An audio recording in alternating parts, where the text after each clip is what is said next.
Hi explorers, welcome to Funimation 3D. Today, we're learning how self-driving cars work, like magic, but it's science. Quick hook question, what if a car could see the road like a superhero, think super fast like a computer game champion, and drive carefully all by itself? That's what people mean when they say a self-driving car. It's a car that can help drive using special technology, kind of like giving a car robot eyes and a robot brain. So what is a self-driving car really? It's still a normal car with wheels, brakes, and a steering wheel. The big difference is that it has extra tools to notice what's around it and make driving decisions. And here's an important truth.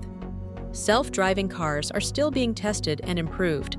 They can do some driving tasks in some situations, but grown-ups, safety rules, and careful supervision are still a huge part of using them safely. Let's start with the car's robot senses, also called sensors. Sensors are tools that help the car understand the world. First, many self-driving cars use cameras. Cameras are like the car's eyes. They can see lane lines, traffic lights, street signs, other cars, bicycles, and people walking. Next, some cars use radar. Radar is like a distance detector. It can help the car tell how far away things are, even when it's dark or rainy. And sometimes there's LiDAR. Say it like LiDAR. LiDAR can scan the area and build a 3D picture of nearby objects, like making a shape map of the world. Pause and imagine. If you could add one new robot sense to a car, what would it be? A puddle sensor so it never splashes anyone? A soccer ball alert so it slows down near playgrounds? A super crosswalk helper that becomes extra careful near schools? Pick one and picture how it would work. Now, all those senses send information to the car's brain. The brain is a computer that uses AI, which means artificial intelligence. That sounds big, but here's the kid version. AI is a super fast decision maker. It takes the camera and sensor information and tries to answer simple questions. Where am I? What's around me? What is moving? What is the speed limit? Is the light red, yellow, or green? Then it chooses what to do. Stay in the lane, slow down, stop, or turn. To know where to go, the car also uses maps and GPS. Think of the map like a video game level that shows roads and turns. GPS is like an invisible guiding string from space that helps the car know its location. But the car doesn't trust only one thing. It checks the map, checks GPS, and also checks what it sees in real life. Signs, lanes, and landmarks, so it can be more confident. Now let's talk about safety rules, because safety is the #1 goal. A self-driving system tries to follow traffic laws, stop at red lights, go when it's green, use turn signals, stay in the correct lane, and leave safe space between vehicles. Imagine the car is driving near a school. It sees a school zone sign and knows it should be extra careful. It approaches a crosswalk and slows down smoothly.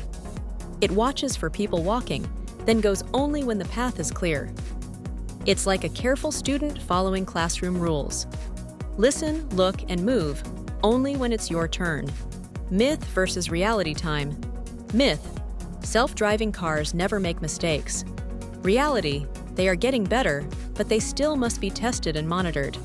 Roads can be tricky, weather can change, construction zones can be confusing. That's why engineers test these systems again and again, and why grown-ups and rules still matter. So how do self-driving cars learn?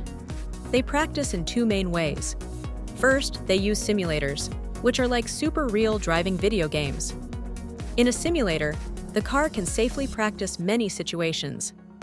Busy streets, quiet neighborhoods, rainy weather, and unusual road layouts.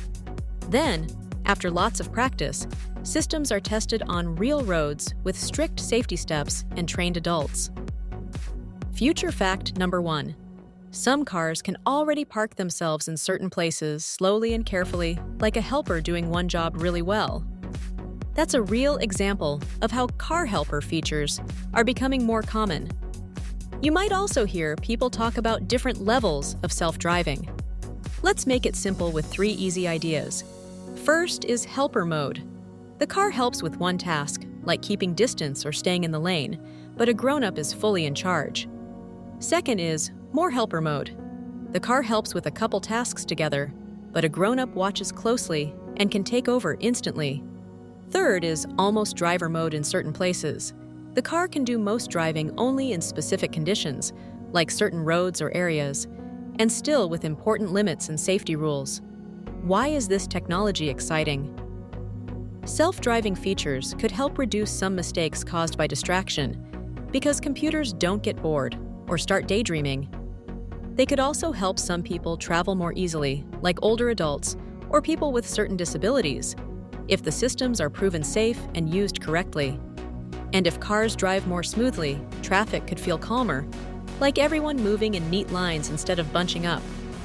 Pause and imagine again, if your city had more smart cars, what would you build to keep kids safe? Brighter crosswalks?